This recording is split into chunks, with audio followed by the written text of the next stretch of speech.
about fears. Let's talk about love.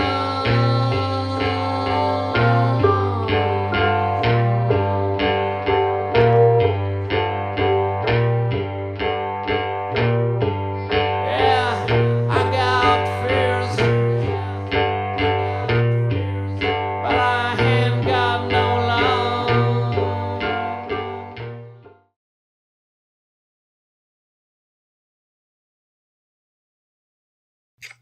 Well, tell me more about this interaction then with Greg and Carl. Okay, Greg was real nice about the whole thing. Carl, he... Okay, we left off the last episode speaking with Brenda's sister Iris, and she's talking about going to Carlsbad Tavern just 3 days after, I believe it was 3 days, Brenda disappeared. Brenda worked the 26th going into the 27th, which was a Tuesday into Wednesday. Thursday, really, there's no activity. Friday, she goes to the police station. She's met with Greg and her husband. They go to Carlsbad Tavern. So we left off with her getting ready to explain her interaction. Now you could tell by the tone, the change in her voice when she starts talking. She says, Greg was very nice, and then I met Carl. So just by that tone, I'm intrigued. And we left last week's episode with that. I guess you could call that a cliffhanger. You call it what you want. I had to split the episode in half because it was too big, and that seemed like the perfect spot to do it. So let's get to that, because that is important. This is the first I'm hearing about somebody being in that bar as close to February 27th that I can get so far. Now, I have talked to Carl, and we will get to his interview eventually. But I have to lay a foundation, not only as an investigator, but for you as an audience. You have to know who Brenda Condon is. She can't just be a nameless face. Sure, people in Bellefonte, Milesburg, State College, they know Brenda Condon. They know the story. But the other 500,000 people that are watching this in California, Colorado, Florida, Ohio, Montana, it goes on and on. Hey, you don't know. So, as much as I am learning about Brenda, you are learning about Brenda. Okay? You have to know her proclivities. You have to know her lifestyle. You have to know what she would do in being confronted in a various situation. Okay? Sometimes I think about the movie Goodfellas and Robert De Niro portraying Jimmy Burke, a real person. And Robert De Niro went to Jimmy Burke's family and to Henry Hill, who the movie was loosely based off of, and said, hey, how would he put his ketchup on his plate or on his hamburger for his French fries? Would he shake it? Would he twirl it? Now you're asking yourself, why is that important?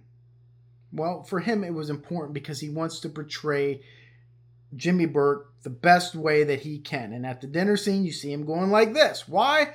Because he was told that that's the way he does it.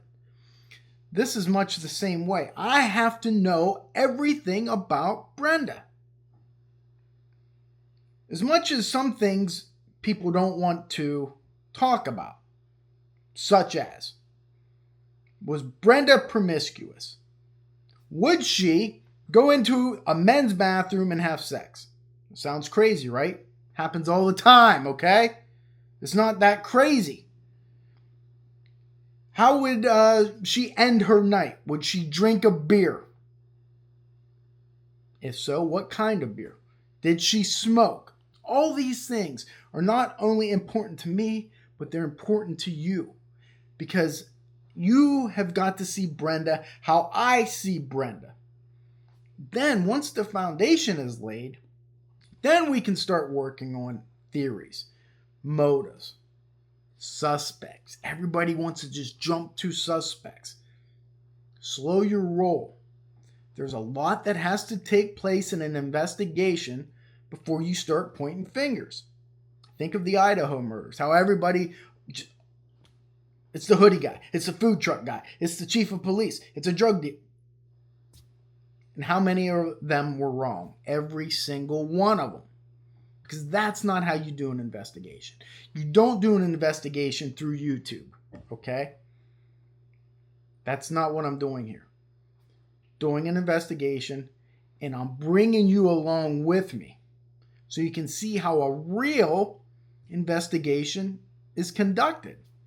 Not by some YouTuber, living at home and eating Doritos and typing about things that they have no experience in and no knowledge of in order to get clicks for freaking social media.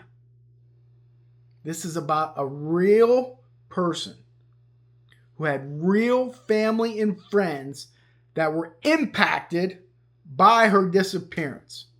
By one, possibly more individuals. Okay? So remember that. Remember that when you leave comments. Again, I don't have comments on YouTube because I don't like comments. But I do have social media, and sometimes comments are left there, and they're sometimes idiotic. Hey, you want honesty? I'm being honest with you. When you say disparaging things or rude things, remember that Brenda Condon had a family. Remember, Crazy Carl has a family. Remember, Greg has a family. And any other suspects and people that we talk about. Okay? There's a thing in this country that's called innocence until proven guilty. All right? That's why a lot of times I don't use last names. Because I don't need idiot people going and harassing these individuals for no reason. Because you think. Because you feel. Okay? Well, that's not how it works. Okay? Unfortunately, some of these people were around on February 26th, 1991 in Bellefonte, Pennsylvania, whose name is lumped into this investigation. Unfortunately, especially if they had nothing to do with it. I've come across this hundreds of times in investigations. It's unfair to them. Okay? So, hold your judgment. Watch your tongue about what you say about individuals. Okay? Until there are facts. These people want to spout off all the time and say, well, Crazy Carl, he's guilty. He's a redneck. He's it. You just make yourself look like a fool. Because that is not how we do things. Okay? If you don't like an individual because you don't like them, that's fine. But don't accuse somebody of the most heinous act there is, which is the act of murder, without any proof. I will never do that. I will tell you evidence. I will tell you theory based on probabilities and possibilities and how we deduce. But unless I'm 100% sure, I will not point the finger.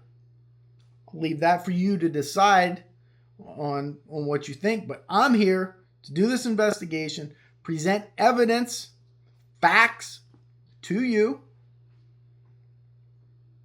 And that's all we can do. And thank goodness I have the blessing of the Condon family.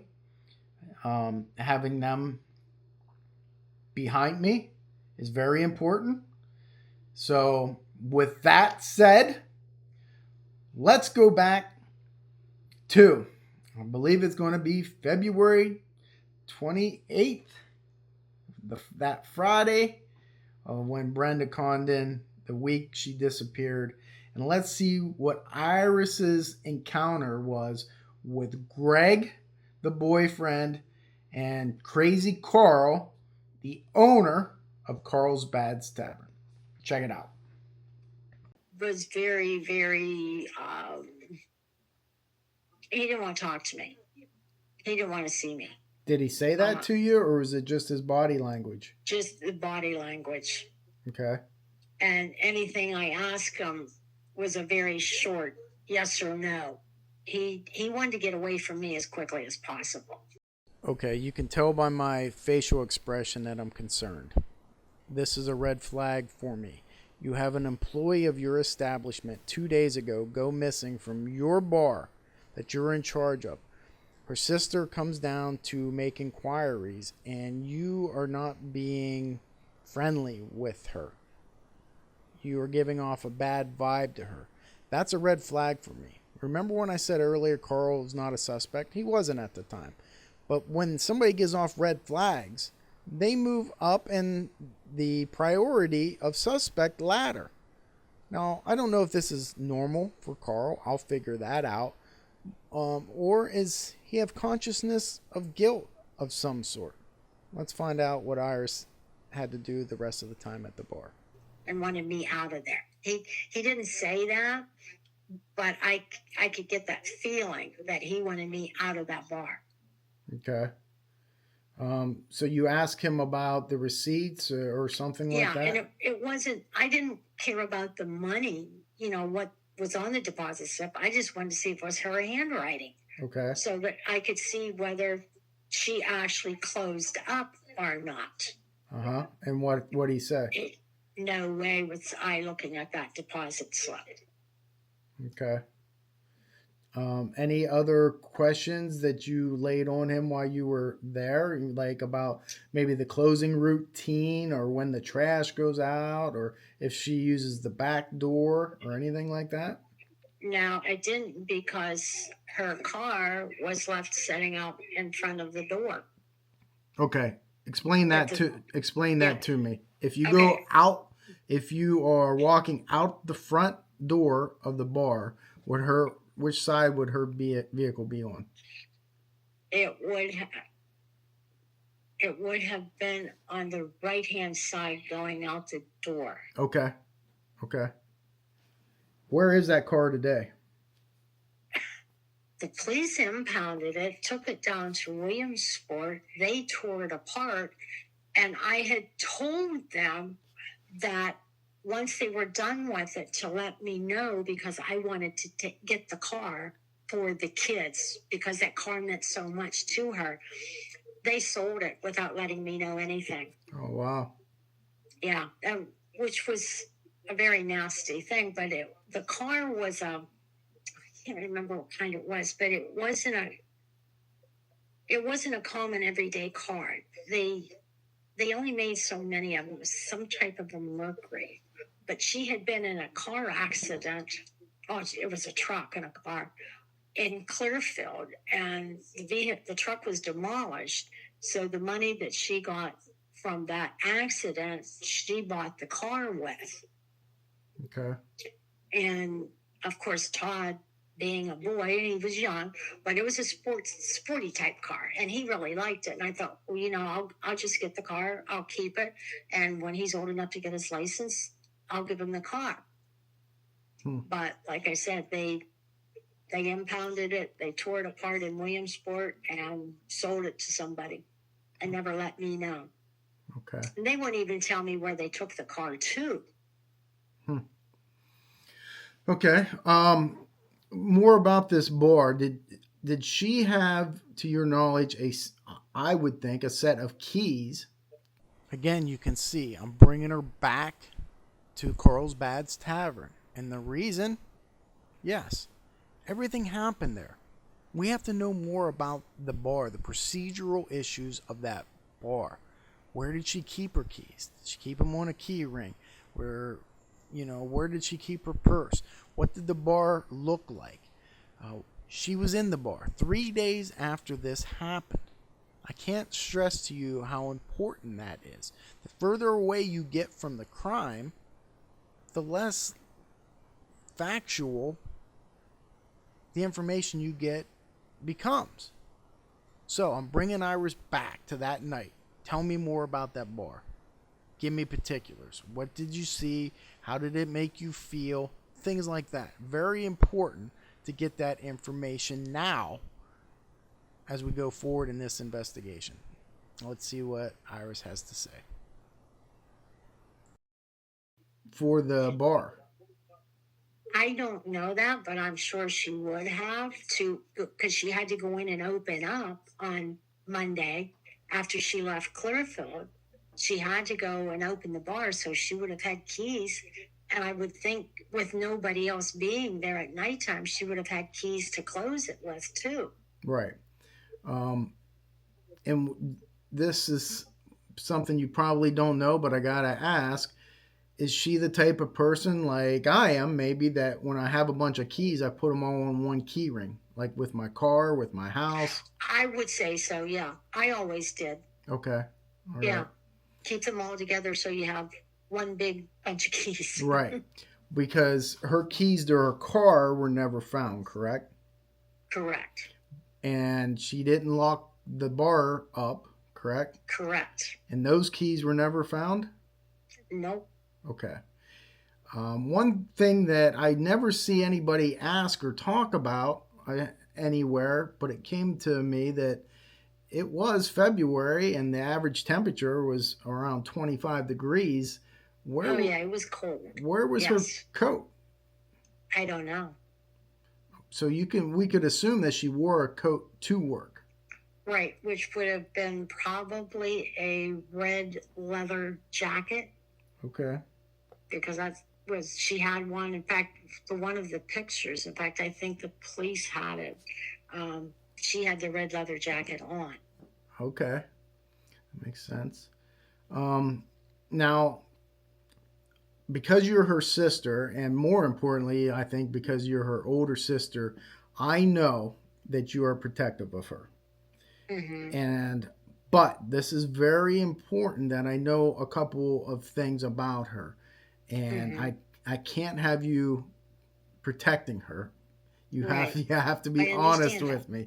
I need to know about her drug use because in the newspaper, at least, and right. they could be wrong, but somebody must have told them that at one point she was doing cocaine and crack. I don't know what kind of drugs it was, but it definitely was drugs. Okay. And it came from Greg's apartment.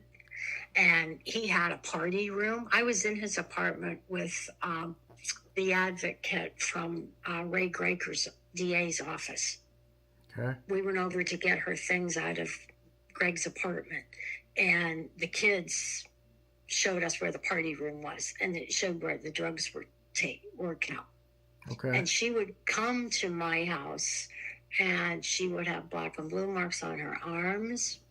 And it was, I fell into the wall, or, the mop fell over. Her eyes would be very large and very glassy. Mm-hmm. So, yes, she was on something. I don't know what. Now, was this a continuous problem for her that started when she was young, or was it something fairly new? It was fairly new. It was once she met Greg, and I think that's why she kept Greg away from me. Okay. Do you know how she met Greg? There was a bar between Phillipsburg and Clearfield. I can't remember the name of it, but he used to be in a band. Okay. And she and her girlfriend Bonnie used to go to that bar, and that's where she met him. Okay.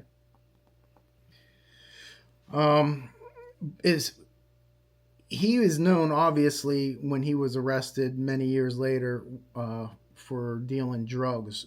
Was he a drug dealer then? Mm-hmm. He was? Yes. And do you know this for a fact, or are you just speculating? Brenda used to tell me about the drug deals that went down in the gas station. Okay. That was over there on University Drive or University Park. Yep. Okay. So that's why I said the glassy eyes. and the black and blue marks, whether he was grabbing a hold of her arms, I don't know, but it all pointed to drugs. Okay. Here's another question that's kind of difficult, but I must ask was she promiscuous? I mean, did she mess around? Did she have a lot of boyfriends? I don't think so. Okay. No. Let's go back to that Friday night. I'm very curious about you going back to the bar there with them. Mm-hmm. It was a Friday night. It's not very crowded in there. No. Greg takes you and you meet Carl. Right. And he seems kind of standoffish to you. Yes. And there was several people came up to me and said, they felt bad about Brenda and, blah, blah, blah, blah, blah. But that was after Greg told them who I was. Were they patrons of the bar or were they workers? No, they were patrons because they knew Brenda. Okay. How many workers were there? Do you remember? Was it just like one bartender? I think there was just one girl behind the bar. Okay. Okay, what? This is like the third or fourth time I'm bringing Iris back to the bar. I can't get that out of my mind while I'm talking to her. The interaction with Carl, the people, the patrons that know Brenda. That is so important in an investigation. And I just keep bringing her back to it. What more can you remember? Tell me more. Tell me how it made you feel. And I want to know more about it, as you can tell. Let's see what else that Iris has to say about it. Do you know whether they served food there? Did they have a kitchen? You know what? I don't know. Okay. That's okay. I asked Carl that same question, and he originally said they did have a kitchen, but then he doesn't kind of remember, so I have to... My job is to find people that work there, that knew Brenda, maybe worked with Brenda, that they can fill in some of these things that, obviously you wouldn't know. You never worked there. Mm-hmm. Right, yeah, and like I said, food wasn't on my list mind. of things to question about, but I do not remember of any food being there. Okay, well, and the reason I ask that mostly is for, well, if there's food there, that means there's got to be a cook. And I have to track him down as well. So that was my reason for that. It might have been maybe on Friday and Saturday nights they might have had a cook. I don't know. Okay, perfect. How do you feel the police did once they got things rolling on this? Now, Friday comes around, they call you finally, but still Saturday, Sunday, Monday, I think they finally bring in the helicopter and they bring in some search dogs, but now we're talking 7-8 days later. Exactly. Yes. And whoever was the chief down there in Bellefonte, I think I took Tom down on Monday because Tom didn't have any idea where to go to, and we went down and talked to him, and then I had gone down several days later also, but he was more interested in driving the Brinks truck than he was taking care of business for Bellefonte Township Police Department. Okay. When you say Tom, I'm guessing you're talking about Brenda's ex-husband? Yes. Yes. What was her relationship with him? Oh, it was very good between the two of them. Okay. Never had no issues there? No. Okay. Where were you living at that time? Did I ask you that? Clearfield. Now, did you come down at all after that Friday night?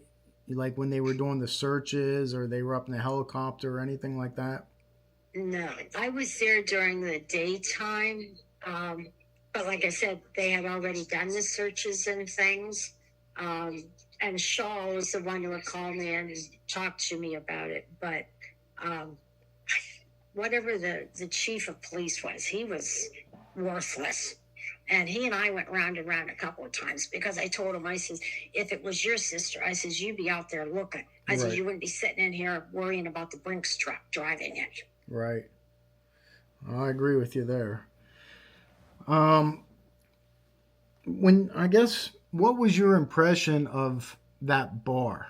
And let me clarify what I mean. Sometimes, I've been into a lot of bars and stuff, and when you first go into a bar, you kind of get a feeling about it. Did you get any feeling about going into that bar? Well, it was kind of weird because I knew what had happened, and the fact that it had that big dance floor that was sunken, which was weird. I had never seen anything like that before. But it was an eerie feeling. Right. But I think that's because I knew that I said from the moment that they called me and had me come sign the papers that she did not leave that bar alone. And I don't think she was alive when she was taken out of that bar. Now, in the paper, Greg said that he hired a private investigator. Was that Rick? No, I hired Rick. Okay. Do you know who Greg hired? Or did he just say that? I don't think Greg hired anybody. Okay. He wasn't interested. He had a new girlfriend the new girlfriend was there the day that Bobby and the kids and I went to get Brenda's things out of his apartment. Yes, I'm thinking the exact same thing you are. Oh boy. Love triangle. How could he have a girlfriend already? Brenda's sister goes to Brenda's home, which she shares with Greg, to get her belongings, and Greg already has a girlfriend there? Well, it just complicates things even further, doesn't it?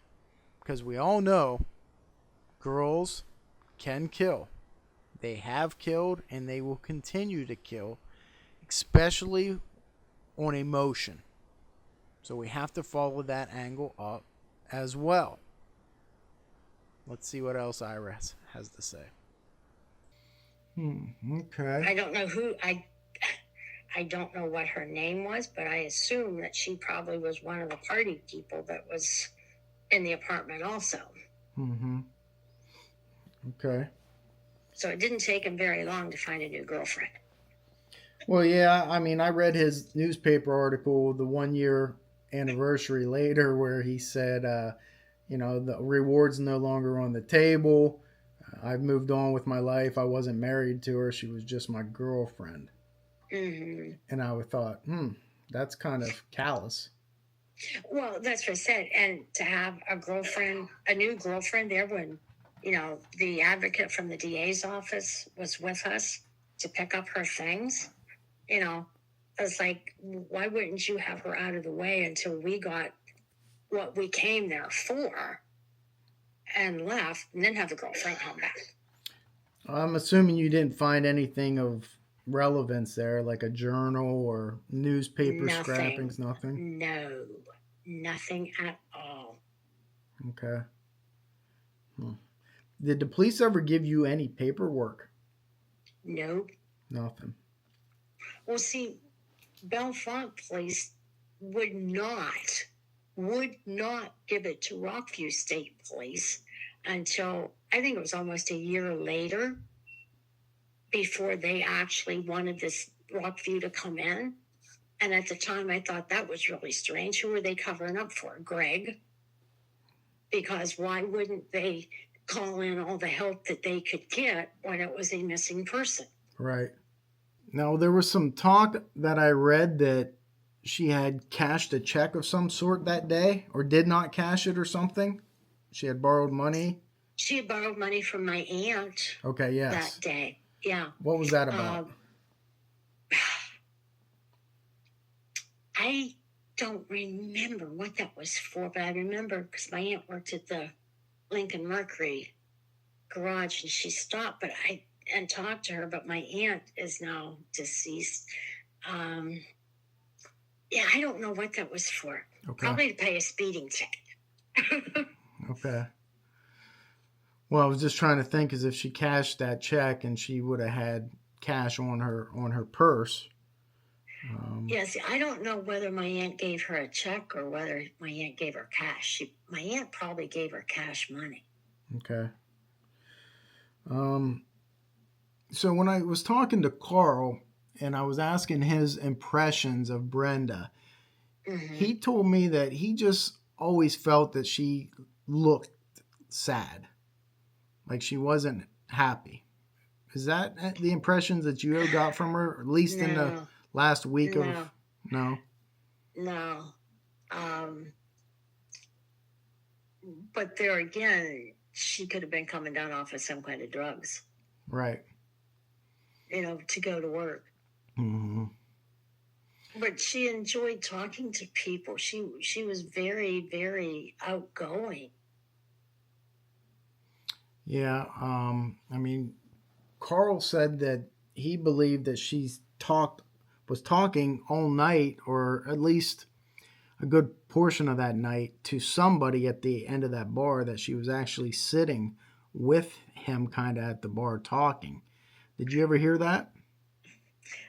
No, I thought she was on the inside of the bar talking to the guy that was sitting on the outside of the bar. And that's the guy that the three pictures, the Yes. composite drawings that they did. Yes. And I mean, from the people that was in there's only a handful of people, but how in the world could they come up one guy with three completely different ages? Okay, I think there's a lot of misconception about these sketches, and I'm going to get into that in detail later. But these are the sketches of people that police are trying to identify at the bar. But it's confusing, but I'll get into it later about the actuality of this. Because the one guy looked like 30s. Right. That one guy that was balding looked like he was in the 50s, and the other one in between there somewhere. Completely no similarities at all. Right. But the dark curly young guy looks like the one that was arrested from Ohio, the trucker that killed the girl from Maine. Right. Cruz. And threw her. Yeah. Yeah. Yeah, and put her in the dumpster. Yeah.